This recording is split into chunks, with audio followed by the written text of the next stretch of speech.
Titanic movie तो याद होगी आपको। 1997 में आई इस फिल्म का इंतजार हर किसी को था। हर कोई इस फिल्म को देखना चाहता था। इसकी वजह थी कि हर कोई ये जानना चाहता था कि टाइटैनिक जहाज डूबा कैसे।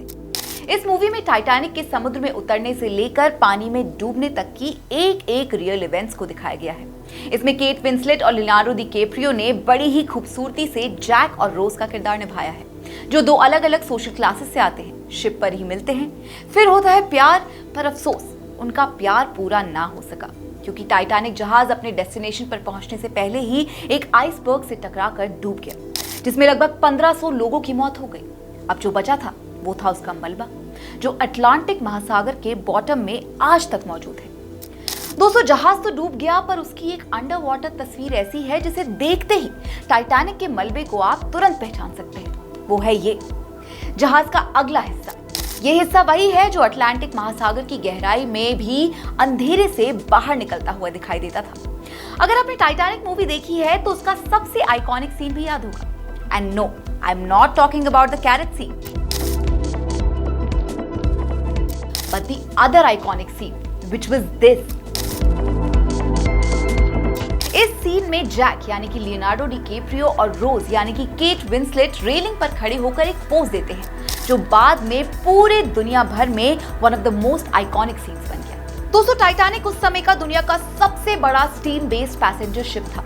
10 अप्रैल 1912 को टाइटैनिक साउथहैम्पटन इंग्लैंड से अपनी पहली यात्रा पर रवाना हुआ, लेकिन केवल 4 दिन की जर्नी के बाद यानी कि 14 अप्रैल 1912 को वो एक हिमशिला यानी कि आइसबर्ग से टकराकर डूब गया, जिसमें 1517 लोगों की मौत हो गई, जो इतिहास की सबसे बड़ी पीस टाइम में होने वाली मैरीटाइम डिजास्टर्स में से एक है। Olympic class passenger liner Titanic white star line नाम की एक कंपनी के हाथों में था और उसे बेलफास्ट आइलैंड के हार्लैंड एंड वॉल्फ शिपयार्ड में बनाया गया था। 2223 यात्रियों के साथ न्यूयॉर्क शहर के लिए निकला टाइटैनिक जब डूबा तो उस समय के सारे नियमों का पालन करने के बावजूद उसमें केवल 1178 लोगों के लिए लाइफ बोट्स थी। मारे जाने वाले लोगों में ज्यादा संख्या पुरुषों की थी और इन इनकंसिस्टेंट नंबर का मेजर रीजन महिलाओं और बच्चों को फर्स्ट प्रेफरेंस देना था। इसके डूबने का सबसे बड़ा कारण एक्सेसिव स्पीड था। टाइटैनिक जहाज अपने आप में आइकॉनिक है। हर साल इसके रबल यानी कि इसके मलबे की अंडर वाटर फोटोज ली जाती है इसके हालात को मॉनिटर करने के लिए। पर इस साल की गर्मियों में जब एक रोबोट ने इसकी रेलिंग की तस्वीरें ली तो उनसे ये पता चला कि लहरों के नीचे 100 से ज्यादा सालों के बाद जहाज का मलबा बदल रहा है।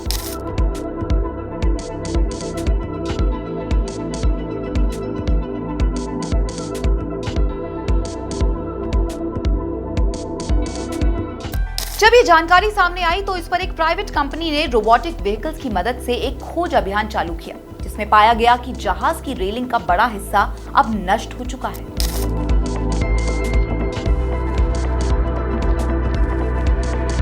आरएमएस टाइटैनिक इंक ये वो कंपनी है जो टाइटैनिक से जुड़ा काम करती है।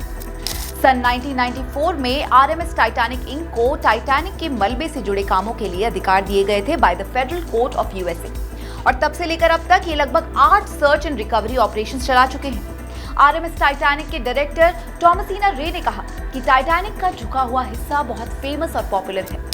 जब कभी भी आप किसी जहाज के समुद्र में चट्टान से टकराने या डूब जाने की घटना के बारे में सोचते हैं तो आपका दिमाग टाइटैनिक जैसे ही सीन पर जाता है, लेकिन अब ये वैसा नहीं है। तो आइए अब आपको बताते हैं कि जहाज के मलबे में क्या क्या बदलाव आए हैं। लोगों के जहन में हमेशा ये सवाल आता है कि टाइटैनिक वहां कब तक रहेगा, जिस पर थॉमसिना रे कहती हैं कि हम ये नहीं जानते हैं, मगर हम इसे अभी देख पा रहे हैं। पर एक समय के बाद कोई भी धातु चाहे कितना भी मजबूत हो, वो भी पानी के अंदर इतने सालों तक रहने के बाद अपनी मजबूती छोड़ने लगता है और आखिर में झुक जाता है।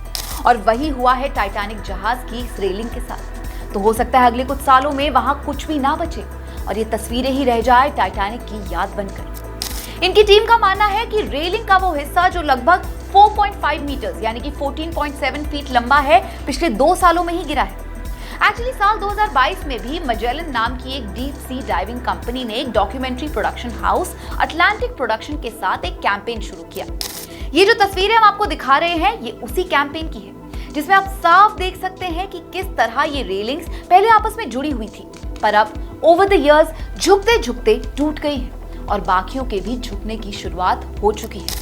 आरएमएस टाइटैनिक कंपनी के रिमोट ऑपरेटेड 2 रोबोटिक वाहनों ने जहाज के मलबे की 20 लाख से ज्यादा तस्वीरें और 24 घंटे की एचडी फुटेज ली, जिसमें कई और रोचक खुलासे भी हुए। जहाज का रेलिंग ही ऐसा हिस्सा नहीं है जो समुद्र में और नीचे जाकर गुम हो चुका है। टाइटैनिक के बाकी हिस्सों को भी सूक्ष्म जीव यानी कि माइक्रो ऑर्गेनिजम्स दशकों से नष्ट कर रहे हैं। पिछले खोज अभियानों में पाया गया कि टाइटैनिक के कुछ हिस्से ढह रहे हैं, बाकी हिस्सों पर भी जंग की परत जम रही है। जहाज में बने अधिकारियों के क्वार्टर्स और कमरे नष्ट होकर गिर रहे हैं। दोस्तों, कंपनी अब इस फुटेज को क्लोजली ऑब्जर्व कर रही है ताकि जहाज के पूरे मलबे का डिटेल्ड 3D स्कैन तैयार किया जा सके। जब ये काम पूरा हो जाएगा तब और तस्वीरें सामने आएंगी। अच्छा, एक और बड़ी बात है और एक बहुत ही इंटरेस्टिंग चीज सामने आई है स्टडी में। मलबे में सालों पुरानी एक बेशकीमती मूर्ति भी मिली है और ये कोई मामूली मूर्ति नहीं है। आइए इसके बारे में भी आपको बताते हैं। आरएमएस की टीम ने बताया कि इस बार उन्हें वो कलाकृति भी मिली जिसे खोजना उनकी लिस्ट में शामिल था। इस मूर्ति का नाम है डायना ऑफ वर्सेल्स और इस कांसे की मूर्ति को पहली बार 1986 में देखा गया था और इसकी तस्वीर रॉबर्ट बलार्ड ने ली थी। हालांकि इसकी लोकेशन का पता नहीं लग पाया था और 60 सेंटीमीटर लंबी इस आकृति को उसके बाद दोबारा नहीं देखा गया। अब इसे मलबे में मुंह के बल लेटा हुआ पाया गया है। इसे उस समय टाइटैनिक के फर्स्ट क्लास के यात्रियों के सामने प्रेजेंट करने के लिए फर्स्ट क्लास लाउंज में रखा गया था। उस कमरे का मेन अट्रैक्शन था डायना ऑफ वर्सेल्स, लेकिन सैडली जब टाइटैनिक 2 हिस्सों में टूटकर डूब रहा था तब वो लाउंज भी 2 हिस्सों में टूट गया और उसमें मौजूद डायना की मूर्ति भी टूट गई और मलबे के ढेर में समा गई। दोस्तों, पिछले कुछ सालों में आरएमएस टाइटैनिक इंक ने टाइटैनिक जहाज के कई एक्सकवेशंस किए, जिसमें जहाज के मलबे से कई हजारों टुकड़े निकाले भी गए हैं। कई हिस्से दुनिया के सामने भी रखे गए। अब उनका गोल है कि अगले साल जब वो फिर से जाएंगे तो वहां जाकर कुछ और हिस्से निकाल कर लाएंगे। डायना की मूर्ति भी इनमें से एक है। हालांकि कई लोगों का मानना है कि जहाज का मलबा एक कब्र के समान है जिसे वहीं छोड़ दिया जाना चाहिए, पर कई एक्सपर्ट्स का मानना है कि ये मूर्ति देखने और इसकी तारीफ के मकसद से बनाई गई थी और अब ये ब्यूटी समुद्र के तल में है। 112 सालों से समुद्र की गहराइयों में डूबी हुई है। दोस्तों, जिस हिसाब से टाइटैनिक का मलबा धीरे धीरे करके नष्ट होता जा रहा है, शायद आने वाली पीढ़ियों के लिए केवल ये तस्वीरें ही रह जाएं। ऐसे में आरएमएस टाइटैनिक इंक जो काम कर रही है टाइटैनिक के हिस्सों को वापस लाने का, वो कहीं ना कहीं जरूरी है ताकि लोग अपनी आंखों से इसके इतिहास, इसके संरक्षण को देख सके। खैर, आपका क्या सोचना है इस इनिशिएटिव के बारे में?